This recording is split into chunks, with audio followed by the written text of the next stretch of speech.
Last time in the Star Warrior Chronicles, the Prophesied King. Our heroes continue down the path, now to a forest only a days away from the Grand Canyon. However, they are interrupted by another, what seemed to be Team Magnet member named H.R. Dragonel.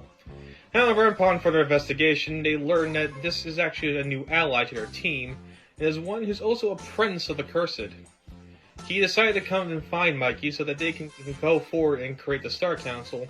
However, he learned that Mikey has no idea what exactly that Star Council is. So he spends his next time trying to teach him how to become a king and soon learn to become a Star Council member. However, they learn that Hookmail isn't the best teacher, and because of that, Mikey has took a negative influence and started taking out on some of his friends. In a desperate attempt to try to change Dragonel, Mikey tried to talk some sense to him. However, kind of went over the line, and they went to another fight as everyone stood by and watched. Eventually, Mikey managed to talk some sense into him, and because of how much of this he's sinking into him, Dragonel had to leave in order to clear his mind. Though they were minus one ally, at least it was not another enemy they had to face. Still, there might be time where he might return. Episode 7, The Grand Trial. Night fell once more as our heroes took at the campsite. They spent that evening joking around and eating dinner while their fire was burning bright. From a distance, however, another fire was burning. It was too far from where they were, but was close enough to take notice. At the second fire sat Terry, who was taking his own break after setting up his fire. He seemed to have finished eating something as he sat on the log to his thoughts. Getting close. I can already hear them in the distance. He still looked uncertain as the voice of Fury spoke to them. "Stop doing that!" Terry noticed it, and he pulls out an object that shows a reflection of Fury on the other side. He gave his angered look as he peered through this reflection. "Would you please stop doing that?" "I have my right to be regretful. They are nice people." "Who cares who they are? You're desperate for the steal." What if Darky won't back up his end of the bargain? "We know Darky. Why would he lie?" Terry just kept his uncertain look during the whole conversation. "I want freedom, and you want freedom from me. We need to do this for the both of our sakes." "I know that, but what if there's another way?" "There is no need to get cold feet at the last second.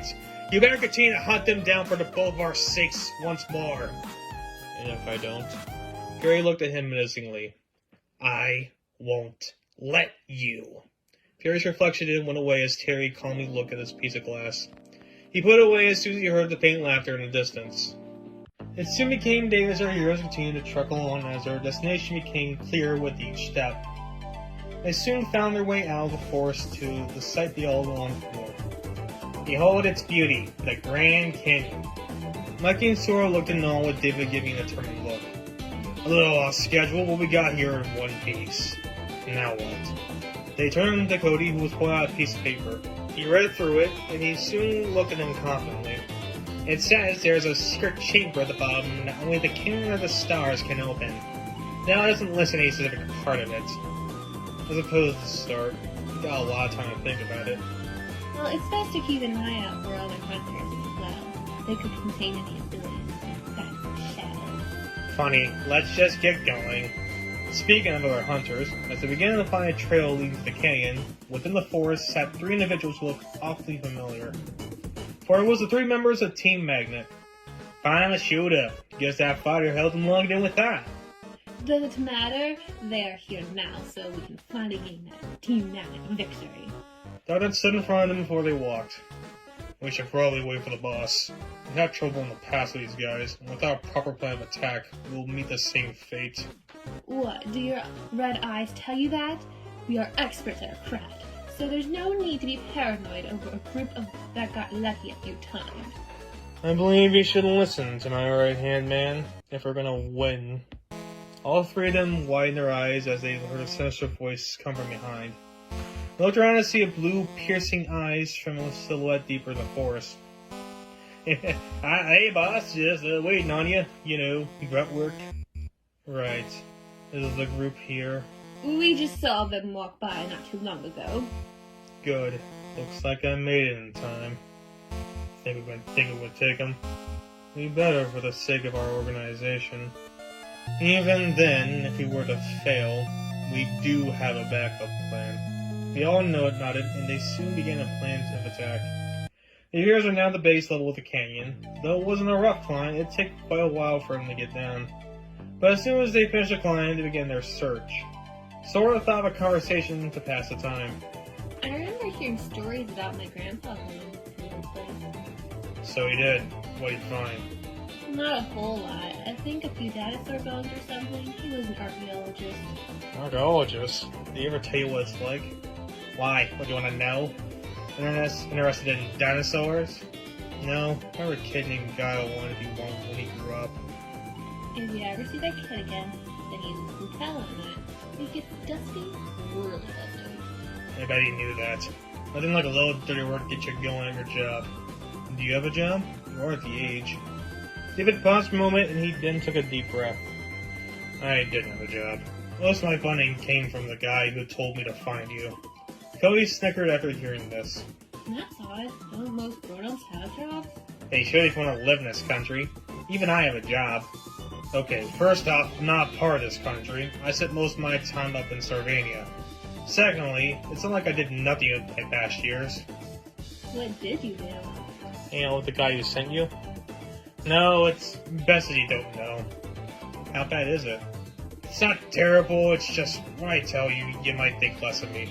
That's okay. I already think less of you anyway. David gave an unamused look as he took another deep breath. Don't listen to Cody. We won't. It's not like we know much about your origins. Alright, don't say I didn't warn you. With one last breath, he composed himself. I'm a leader of a biker gang. He looked back to see both Mikey and Sora gave him the same look. Not that big of a deal to you guys, eh? It's more like I kinda gathered with the bike and leather jacket. Oh, so you're no-nonsense attitude. I mean, if I tell you the gang, you might think less. Those are the Trailblazers. You mean the roughest gang in the Saurian desert? I heard they were pretty threatening. Of course we were threatening. Nobody wanted to mess with us. That's when I gave up hope for Sarvania and tried to make the best of what I got here. One day I got tangled with them after crossing their territory, but with my ability I managed to beat all of them. After I did, it looked at me with respect and thought I was their natural born leader for the group. I went along with it. I was trying to look for a purpose, and with that, I turned the group into a name that should be feared. That's until I was called to find Mikey. I wanted them to come with me, but they're committed to their territory. Mouse games are. I'm surprised you left yourself. At first I rejected, but the guys reminded me about what it was like at my home. As much as I like to ride, there really is no place like home. I do miss them. Maybe you can introduce us to them once this is all over. David gave her a smile as he knew how they felt. Possibly, but right now I have something more important to worry about. Looked over to Mikey, who was still searching. Right, and now that I think about it, maybe we can help me learn to be a leader. The King of Starvania and a biker gang leader are two separate things. I don't know anything about being a king. Speaking of which, I don't seem to find any particular spot here that spells out Starblade location. We have only been out here for a few minutes. There's plenty of canyon to look at. It ended into the next few hours searching, but nothing seemed like it was pointing towards their goal. They all seemed pretty exhausted after a while, with literally no signs anywhere. Check most of this area, and I've seen nothing related to a sword painting. Yeah, it's negative for me too. David and marched over to Cody with an amused look. Well, genius, where is it? And this followed the paper said. David lifted off the ground with a glare. Don't tell me we traveled all this way to find out you have no clue where a damn thing is. Soda rushed over to restrain David. Calm down, it's a secret thing, isn't it? You would only know so much. As the three of them were fighting each other, Mikey was investigating one area that seemed odd. He looked closer to see some scratches of the rock form into what seemed to be a star. He then released his Kazagora and slammed his fist on the wall. They all looked at him weirdly as they finally got off each other. Why did you do that? Mikey looked back at her with a straight look. I just had a feeling. We've been searching for hours at this point, and at times like this, it never hurts to try something out. After he said that, they heard rocks moving to the side of them. They rushed over to see the noise, only to find a formation of rocks pointing away to reveal this cave of sorts. They looked at each other unsure before one broke the silence. Would it hurt to check? We don't know what's in there. Could be in their hunter's track. Well, what if it's the Starblade? Like I said, might as well try something. The four slowly walked in as silhouettes followed close behind. As they entered, it was a dark first room, but soon they saw green lights in the distance.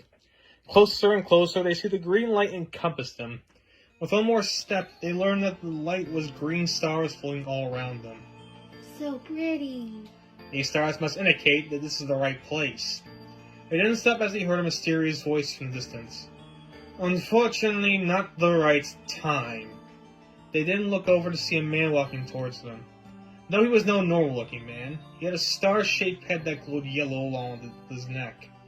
He wore a cosmic purple robe with a stern look on his face and his arms folded behind him. Beside him was another man, short and also had a yellow star that was with his yellow robes. All except David looked at them confused. Lighten, Shine, pleasure to meet you both. They then looked at him weirdly as well. You know these guys? They seem like they came out of a freak show. You can say. Shine, the small one, was the one who sent me to find Mikey. And as far as I'm aware, Lighten is his boss. Nice to meet your acquaintance. You guys as well. I would say the same had it not been for the circumstances of my interference. What do you mean my interference? Your four's dedication against fate. Against fate?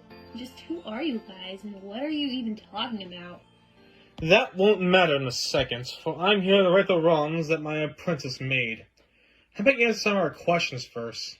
He's one of the balancers of fate, obviously. The hell is that? It is as it sounds. Allow me to elaborate for your consideration. Lion pulled out a wand he had behind his back. After it sparkled, they began to see visions of a cosmic stream right in front of them. Before I begin, do any of you know anything about fate? Something to do with religion? Fate is the very thing that keeps this universe in check. There's a constant stream that tells the events of how things transpire. However, there are situations where people's actions and decisions go against that stream, causing an imbalance. For if it ever goes unbalanced, it will cause a calamity that the universe won't recover from. I'm still confused. What kind of calamity? That is something you don't need to worry about because it's my duty to right that wrong and make sure it doesn't happen. And as a balancer of fate, it's my job to make sure that fate goes as it's intended to. And what wrong did we commit? Isn't this part of the prophecy? Of course, but it would appear that my young student here didn't get that message. What is he talking about? Shine looked embarrassed before he said another word. So, it appears that I might have sent you too early to find Mikey. All of them looked shocked after he said that, except for Mikey himself. Mikey is way too young to fulfill that prophecy, yet he thought now was a good time, and with this atrocity, the balance of fate is starting to tilt as we speak. Mikey kept that straight look as his thoughts come clear. You know, I always knew that I wasn't ready for this. They all recall the day prior. You were having a hard time understanding your role earlier. Not to mention we have no idea where we need to go after we finish here. But, my home. You can relax, Master Emblem. Your home will be given back to you in due time. It is written in fate that you will receive your home again. Just not now. Speaking of which, time to fix the mistake. Landon put his hands together as he quietly spoke a spell. What is he doing now? He's going back in time so that I never told David to find Mikey. Which will undo everything we did. They then looked distraught as Lightning was slowly casting the spell. Yes, but every action we make does have consequences, such as fate goes. Which means I never get the chance to meet my new friends. Or I get to explore the world like my dad. That's not entirely true. There's nothing written in fate that says that won't happen. But is there a certainty? Sora looked at him desperately before Shine said another word. Unfortunately, no. Because in reality, this should have never happened. Sora then pulled tears out of her eyes as much went to confront her. Way to go! You just taught the loner the one thing they didn't want to hear, smartass. Cody then began to worry himself as he began to fear for the worst. But is there another way? I want my home back, and these guys have their own goals to follow. We can't just walk all the way here only to find out we fucked up. I then let down the spell to give him a same stern look. He investigated Troublesome Group as he thought for a good moment. He didn't pull out the vision of the stream right in front of him. And I suppose there is another way to fix all of these without going back in time. That is, if Master Starticus is okay with it. They all looked at him unsure. Mikey, who was still confronting Sora, he looked at him seriously. Is that way gonna help me learn how to become a king? Of course. It is a responsibility you have to face one day. Right. In that case, what is it? Langdon walked towards him as he cast an illusion that spawned 6 shadows on it. You might not know this, but each Starticus goes through what many call the trial of the king. In your quest to become king of Starvania, you must undergo many tests to prove your worth. Your worth was just going to beat Darky to reclaim the throne of Starvania. However, as we all know at this point, you're not ready yet. So your new trial requires that you face many foes to prove your kingship. Your first step, however, is receiving the Star Blade. After that, you must face and defeat 6 individuals who will test your skills, intelligence, grit, and abilities. The last of these foes is obvious. Darky, correct? Yes. And your first one is someone that you already know. He is currently hunting you right now. After some thinking, David came to the conclusion. Terry. Not necessarily Terry, but his alter ego. I beat him before. No, you haven't. You only managed to tame him. His spirit is one that doesn't lose easily, and it will take all of your skills to defeat him. Sora finally calmed down as she listened to the conversation. Help him in his trials? If you wish, though I can't guarantee your safety. That's only for the threads of fate to decide. It's always about fate with you. Even then, how can we be sure I can do this? I still don't feel ready whatsoever. Langdon put his hand on his shoulder with a softer expression. Oh, my child, don't fret. Let me show you one last piece of information to make you feel better. The other reason I'm here is that your father sent me to put a Starblade in this very place and keep watch until you showed up. Since it wasn't against my beliefs, I happily obliged. It is at the end of the hall on the pedestal, and one last thing he had was a message to give you. Though he wasn't ready for Darky that night, he still wanted to make sure you were ready for him. He then pulled out a small camera from his wand and gave it to Mikey. He looked at it, and after investigating for a bit, a screen appeared to reveal a tall man. This man wore yellow and blue armor, a gray cape, and a yellow crown over his long brown hair. He looked at Mikey warmingly, and the others held their gas. Is that... Mikey's father, Obadiah Starticus. If this message is sent to whoever I told Lightning to send it to, then welcome, my son. It's so good to finally talk to you after all this time. It is what I would have said if I survived. If you're seeing this message, then I unfortunately no longer live in this universe. I was too careless, and the might of a wizard got to me. Yet I am not shaken for 1 second. For I know that you, my son Michael, will go out and save our kingdom. I hope you grow up to be a strong boy, stronger than your father. Not just for the sake of our kingdom, but for you. God, I wish I could see you grow up. There's so much I want to do with you, but I guess that life was never meant for me. But it is meant for you. So don't stand down for 1 second. You're so much more than I can ever be. And because of that, I believe you can win. Just remember I love you. And as I am in the great beyond, I'm here to be proud of you. I know you can do it. The voice gets interrupted as another voice from the hologram appears. Your Majesty! The Dark Warriors have arrived at the castle! The hologram of Obadiah sighed in frustration, and he then turned back to face Mikey. Seems my time has cut short. There's so much I had left to say, but I guess I'll be saved for another time. Good luck, my son, and stay strong, for you are, and always will be, a Starticus. The hologram closes up to reveal tears dropping from Mikey's eyes. That was his last will to you. So will ask once more, what is your choice, Mikey? Right took a moment to cry for some more, but the others looked at him worryingly. They walked over and gave him a hug with some tears himself. It's alright, Mikey. It's what you had to do. Sora then went over to do the same. It's okay to cry. I heard it's healthy for you. Cody stood by and just gave him a pat on the back. I'm sure it wasn't your dad's intention to come to this. They let go of him so that Mikey could finish his last years. Thanks, guys. I just don't know how to react after seeing my father. A very emotional moment, no doubt. Mikey thought for a moment before he wiped away some of his tears and looked at Layton confidently. Okay, I'll undergo the trial of the king. Positive? It's gonna take years to do.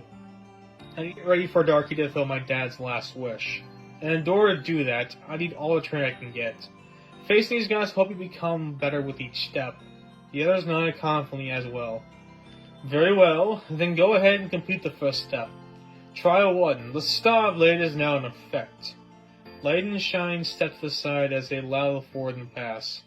They then saw the narrow and long hallway that led to another cave. Before they took another step, they heard a voice come behind them. Not so fast, wicked people. They insanely dodged strings coming their way after they heard the voice. They looked around to see Adriana walking toward them with a serious look. Found you. Teeth Magnet again. And it just so happens to be Puppet Girl. I was thinking that would be a great superhero name, if I was one. But that's not what I'm here for. You're here to stop us, we know. At least let me make it more interesting with my amazing performance. Let me guess, it involves puppets, doesn't it? Adriana gave an unamused look. And just like that, I remembered why I hate you. I always try my best. After he said that, 3 flame arrows came straight for her, and it hit her right in the cloak. Forced her back to the wall. David shot some more to fully pin her on it. And that takes care of that. You're no fun. Well, maybe stop trying to stalk us. I like to meet new people, but not in this way. Whatever. I'm not one for the attack anyway. That's for the others to worry about. Do you mean to tell us that you were a... Distraction? Yes. Did you really think I was the only Team Magnet member here? Fools! After she said that, bullets flew in their direction. They looked to see both Joe and Darknut stand there menacingly. God damn it, my aim is getting worse. That somehow doesn't surprise me. The 4 of them got into a battle stance except for Cody, who stood behind them. And now we have Joe and the other guy from town. Fascinating. I have a name, you know. Doesn't matter. Time for the killing to begin. Woo-wee! What does the other guy do again? He sees 5 seconds of the future. Correction, it's 6 seconds now. Speaking of which, the fire guy's attacking you right. Joe shot over there with David barely dodging the bullet. It did cause him to hit the wall hard. Great. With the future is, and it's going to be possible to dodge his bullets. What do we do now? You can reflect the bullets. I know, but who says that he's going to aim there? That's right, dumbasses. This is the true power of live the fire another day. Now you don't know what to do. Joe then pointed a gun in their direction, waiting for Darknut's vision. Which way they dodging, buddy? Darknut then widened his eyes after the vision ended, and he looked at him warningly. Joe, don't fire that gun. It was too late as Joe pulled the trigger straight towards Sora. Mikey pushed her out of the way instinctively, and put his cosmic oars up to hope to defend. He then tried to punch a bullet in desperation, causing a star-shaped beam to shoot directly towards Joe. Joe, not knowing what to do, bounces back in pain after the beam lands. Everyone was surprised as Mikey after the bullet shot. I didn't know you can do that. Neither did I. Is that part cosmic? I looked back at him sweating. Oh shit. The others decided to think about it later, and they all stood up certainly towards the shaken Darknut. He just plowed his sword and he tried to get serious. I'm not going down without a fight. You try to kill me and my friends. Think we'll just let you off easy? Of course not, you have the souls. That's why I'm gonna tire you out the best way I can. So perceptive. I'm surprised you didn't see this coming. The dark vision showed the Phoenix image behind him, and looked around to see the Firebird hit him hard. Cody cheered in excitement, and they all took a sigh of relief after they won the fight. That was easier than I thought. Yeah, but what was that beam attack you had? I honestly don't know. This is a part of me. I really wish there was a way to learn my powers. Well, we'll figure it out later. Let's go get the blade and get out of here before they get back. They nodded at their heads in understanding, but stopped as they heard a voice of darkness behind them get up to say something. Don't get too confident, Star Warriors.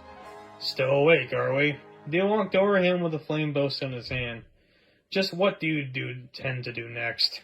Nothing, because you'll be facing him next. Who? The boss. All four of them stop as the situation became a little dire. And what does your boss do? Like I tell you, we figured we wouldn't win, so in last-ditch effort, we called for the help of our boss. By the blades we spent all this time fighting. As of now, he sits all rested and ready to go. You don't stand a chance again. We beat you guys, how hard can this guy be? He is the strongest member of our group. No man can match his power. Time for you to meet your end. For the glory of Team Magnet. Barrington finally passed out as the others looked at each other warningly. I'm sure he's bluffing. No one can hold that claim. Not even Darky himself. Are we, though? We need the blade, don't we? Of course. And we aren't going to let some dumb attempt of a threat stop us. I nodded as they continued to walk further down the hall. They slowly walked as their thoughts of who the boss is flutters around their mind. It took a few more steps to approach the other cave. I looked around to see a large circular room that had staircase leading up to the pedestal. With a crack in the wall revealing light, it shines down upon the sword with the blade itself covered in a rainbow, and the hilt being gray with 5 circular holes through the crossguard. There it is. Guess you're right all along, Cody. Haven't been around yet, factually speaking. I can't believe I'm actually here right now seeing it. It's one of the first of my many trials for me. Hopefully this will help me learn how to become a king everyone expects me to be. They didn't let Mikey walk up the stairs, only to stop as they heard a voice of someone from on top. If only it was that easy for you. All of them look up to see a mysterious shadow stay on the roof of the cave, only its blue eyes piercing through them. Yet, as the old saying goes, all good things must come to an end. So are you that Team Magnet boss? Duck not told you about me. How thoughtful of him. Let's just hope he told you nothing else.